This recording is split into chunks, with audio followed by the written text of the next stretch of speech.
Hello. My name is Dr. John Thorn Garfield. I was in Meet the Garfields, which was a video experiment put into the Time Circle capsule in the year 2064. And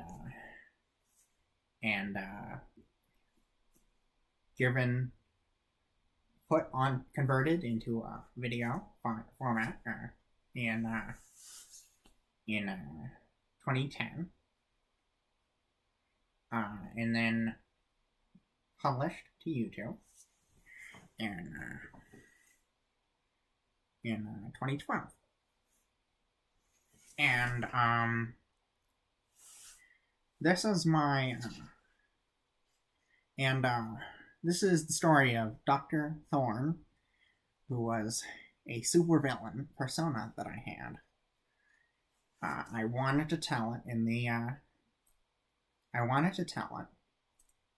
in my movie, sorry, in Meet the Garfields. And I was very rudely interrupted, but I think now everyone's going to do this confessional history thing. I feel like that's the way I wanted to do it all along, and I feel kind of guilty that I'm benefiting from the catastrophes that happened recently in that, but I still want to do this. So, it was the year 2045. I was 21 years old. Wait, maybe I should start my whole life. So I was born in the year 2024, and I was born in the year 2024, and I spent my entire childhood on a ship that was traveling from Iceberg, Newfoundland, home of Martin Iceberg. My family knew Martin Iceberg. He and his wife Anita were the parents of the Berg brothers, Charlie Mackberg, Michael Greenberg, and Michael Blueberg. I even knew Michael Redberg, who was their first child, and he was sadistic, and they didn't put him in office. That's why you never hear about him. I'm getting off topic. So I spent most of my childhood on this boat, traveling to Lexington, Wisconsin, through the Great Lakes, and I was homeschooled by my mother, and by the time I got to school, I was 5. By the time I got into public school, in Lexington, I was 5 grade levels ahead of all the other students, and I took advantage of this by getting my doctorate when I was 18, when most people would just be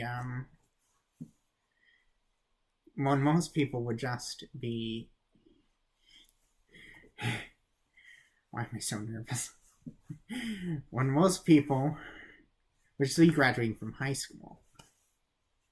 And I got my doctorate in morphological engineering, which is the study of trying to create, well, not the study of, but it's the science of creating life forms in new and unique shapes using genetics and epigenetics and genetic markers. But when I was 21, I came up with a workaround. All of the people at LMIT were talking about this new Stardust printer and its ability to create inventions based on a design. But this design would take millions of people to create. And it was very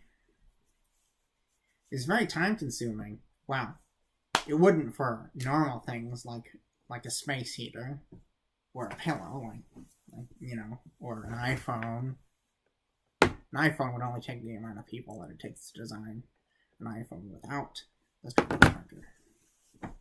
But it would take that much for food. So I devised this easy idea where I would take I would create a dome of carbon nanotubes that would be attached to a carbon nanotube antenna, and on top of the dome there were these strands of RNA designed in such a way that when the antenna, when the antenna was taken by radio waves to point to a specific direction, and then it was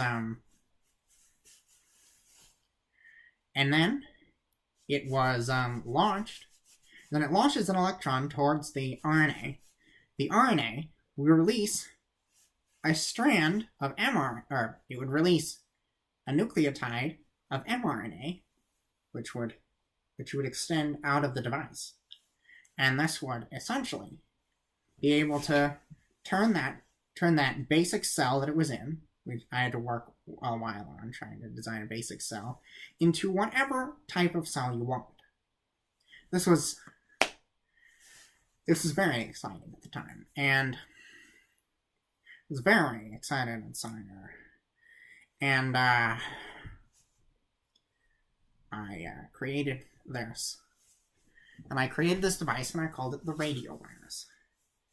You would, and of course, the radio virus would be controlled by a radio projector, which would project the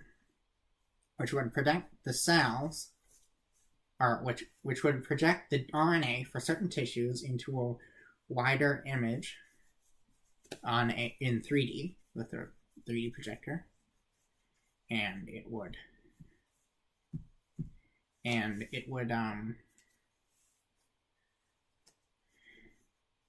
project this image onto a wider 3D area with the 3D projector, and then where it went beyond that small point, it would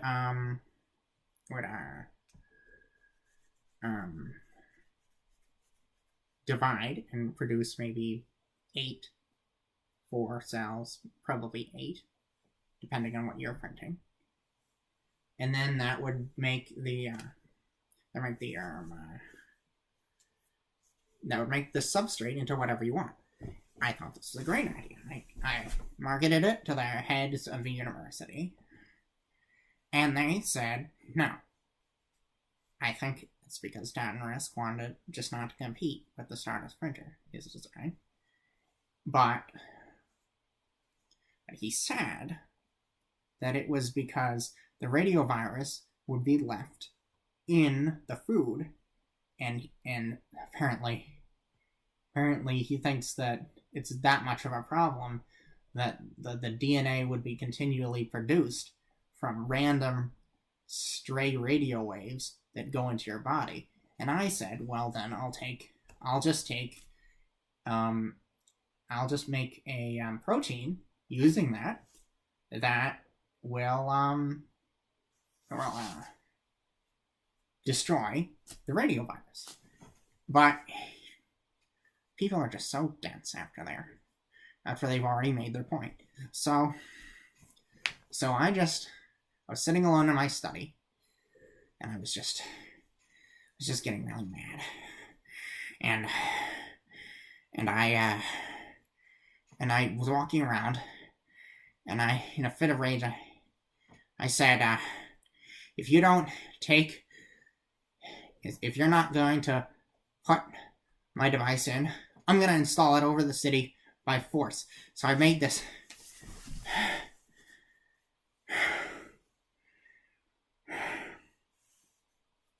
Excuse me. So I made this. Suit out of vines created by the radio virus, and it went all over.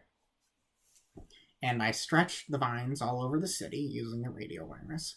Got my energy from solar energy, and I went by my mother's maiden name, Thorn. I went by Dr. Thorn, which is always my middle name, despite this. And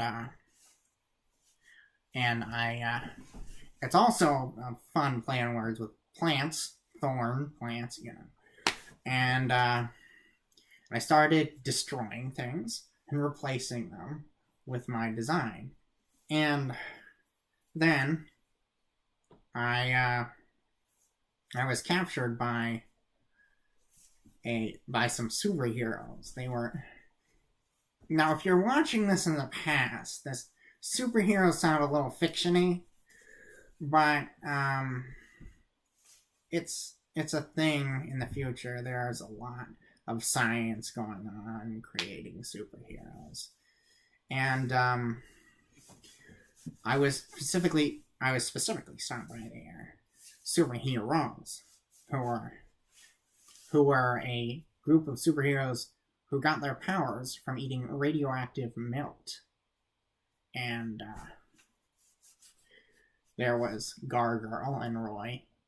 Roy didn't have superpowers. He didn't look like he had superpowers. But they caught me. They put me in the mental hospital. A very bright student by the name of Sean,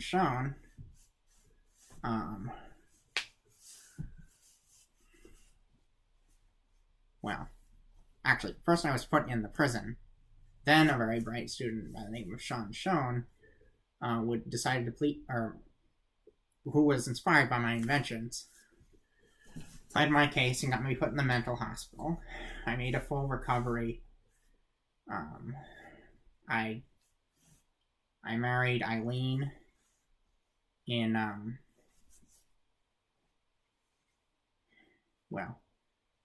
in a few years.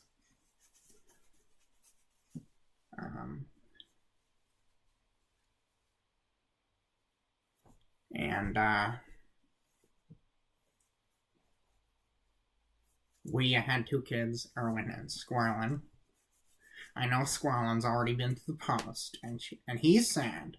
I know Erwin's already been to the post, and he said we kept Squirrelin in the attic. It wasn't like we were keeping him hostage in the... Alright, it wasn't like he was not like he was a TV freak who was kept away from society. He just had a bedroom in the attic.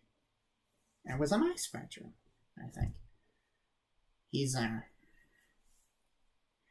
And he's a musician now. But, Erwin thinks that a mental hospital stay is the end of the world. I don't think so. I mean, I think he needs to toughen up. He needs to be more like me. Dr. John Thorn Garfield.